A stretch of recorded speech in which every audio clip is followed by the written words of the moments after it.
mixed stories coming in there from Adani Group. Adani Group remains in focus not just for its stock performance but also for the fact that GQG Partners are now saying they are going to invest up to 10% in Adani Group. It's all correlated, right, Shweta? So, yeah, good morning to you too.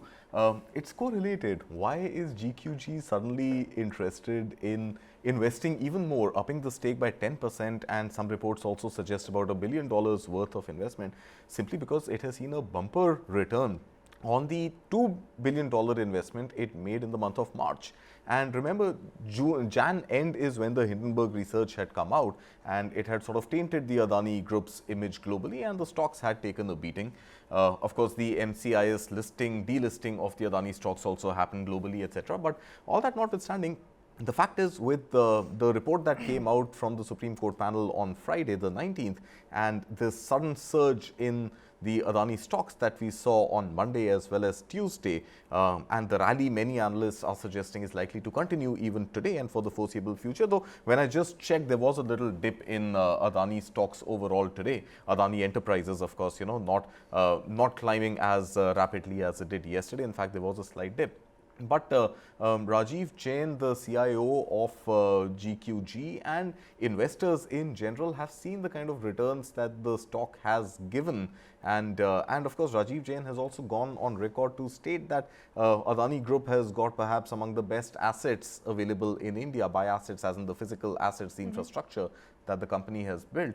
So no surprise there. I think there is going to be a lot more investment that we see, not just at a retail participation level, but even institutionally, there are going to be more investors flocking in, given the return it has seen, and which some quarters in the media reported the clean chit apparently that the Supreme Court panel has given Adani Group, though to our finding there wasn't a real technical clean chit per se. But yeah, I think all these things play well on the market. Has affected the market sentiments. It has impacted positively the market sentiment. Rakesh joining us at this point in time. Rakesh, good morning to you.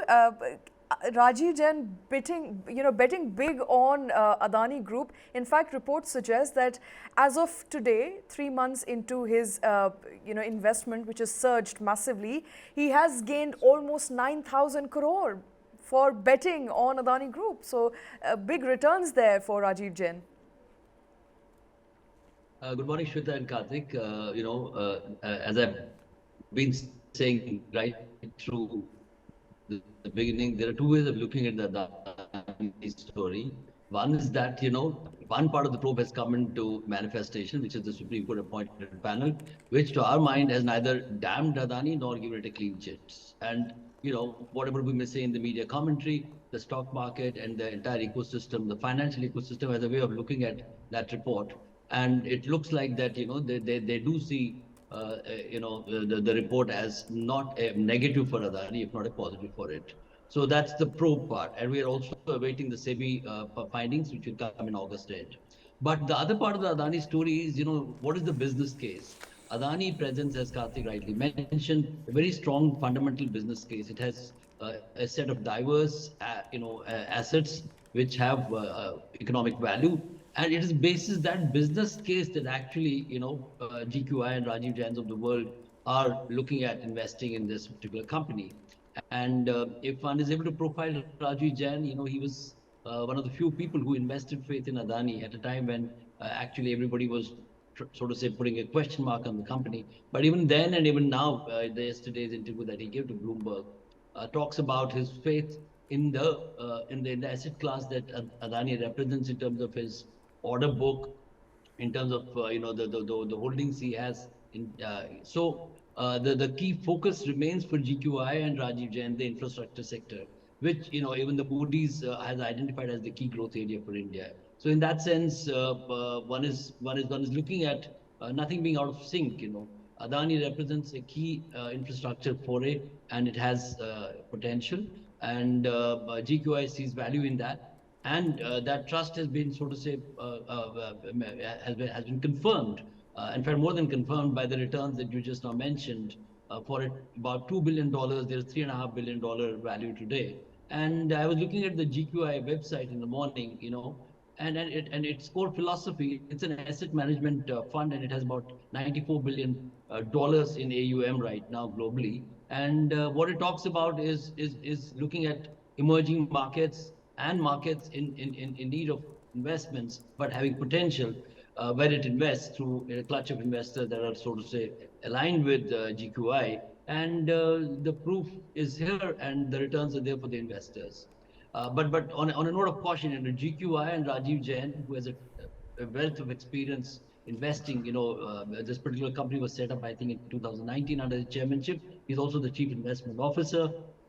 There have been some missteps, so we're not saying that, what he does with Adani or GQI investment in Adani will follow the trajectory. But looking at the track record of GQI, one is able to conclude that there have been some missteps, including, his overweight, his being overweight on Russia this was before the Ukraine war. So the company had to scale down, and him being underweight on China, where actually now, contrary to reports, there has been a, growth recovery. So in that sense, GQI, Rajiv Jain, Adani, and the India story present a certain context. Also, we must point out, happily and merrily for India, there were a lot of naysayers who actually predicted that the stock market will observe a huge crash post the Hindenburg report. That fear has also not come true, partly because, as we said, the Indian stock market is not just resting on one particular company or one particular sector. The growth is manifesting in several sectors that have shown a huge trajectory, from banking to finance to infrastructure to pharma. So in that sense, we must put all those speculations to rest that in the stock market is not standing on its firm feet. Okay. And that also goes about the company Adani. I think it has a strong business case. Yes, the probe must come to a logical conclusion and must be transparent, credible for everyone to believe that India has a robust regulatory framework. And while we are on the subject of Adani, there's also a tour that Gautam Adani has organized for bankers and financiers from India. And apparently they are being taken around the ports and the airport and the other roadways infrastructure that Adani has built. I think in a bid, again, not to just shore up investments, but also leverage loans that Adani may want to take to further the cause of its growth.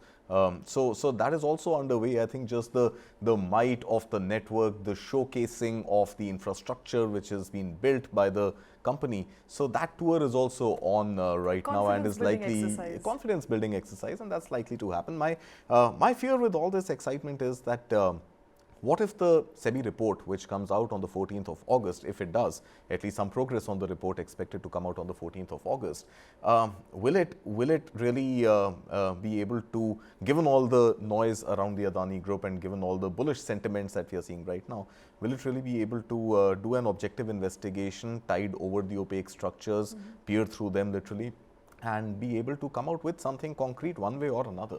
I think the last thing that we would want for any investment to happen at a retail level or at an institutional level is an eyewash of a report, right?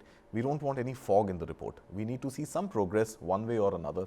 And I think that should very objectively state whether or not there was any truth to the Hindenburg findings on short selling, and whether any norms on MPS were flouted at all or not. Okay. So I think that is something that we should all be looking out for very closely. And until then, of course, the rally is likely to continue. The company will keep getting investments. That seems to be the case. That seems to be the build-up, at least, to the case right now. And banks, after the Supreme Court panel report has come out, will be a little more open in lending to the Adani Group.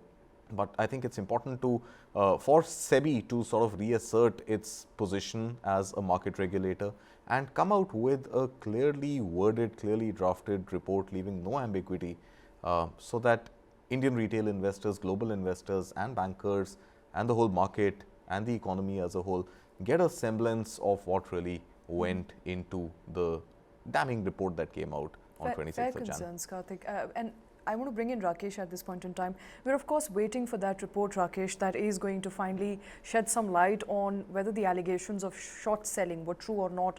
But from our reading of the expert committee report, we understand so far Sebi has hit a roadblock on various counts on public shareholding, on whether the allegations of short selling or the 13 FPIs that invested in the Adani Group what was their structure like, who the last beneficiary was, all of these important parameters that the expert committee looked into. It said in its report that although there is no instance of price manipulation, on everything else, Sebi has hit a roadblock.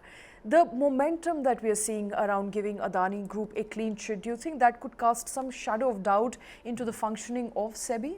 Because there's so much jubilance in the market at this point. I think there are two different things. See, Sebi has a reputation to defend, and Indian regulatory system has its reputation to defend.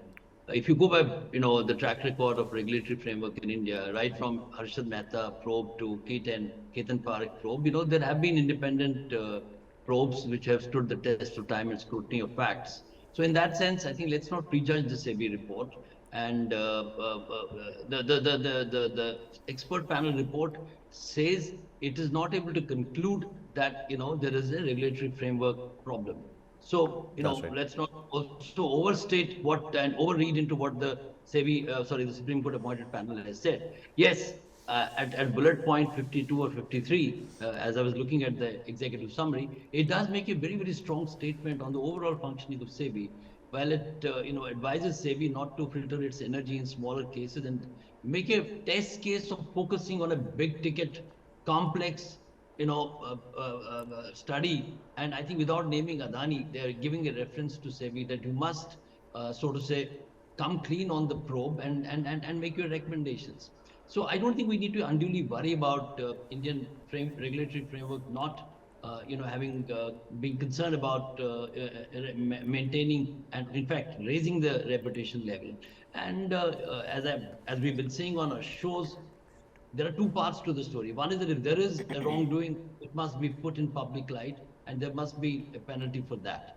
Independent of that, what is the company doing? We said that it is raising investments. It is also, post the Hindenburg, has done some intelligent what we call financial re-engineering in terms of leveraging its debt, as Karthik mentioned. It is paring down its expansion in some ways, and it is also looking at creating greater confidence.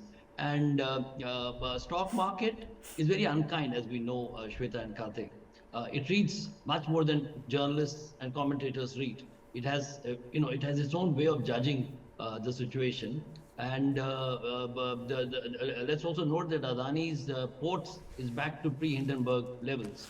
And the trajectory that Adani stocks have shown, even before the Supreme Court panel report, as the report mentions, is that there is a healthy trajectory where it is recovering logically on a certain path.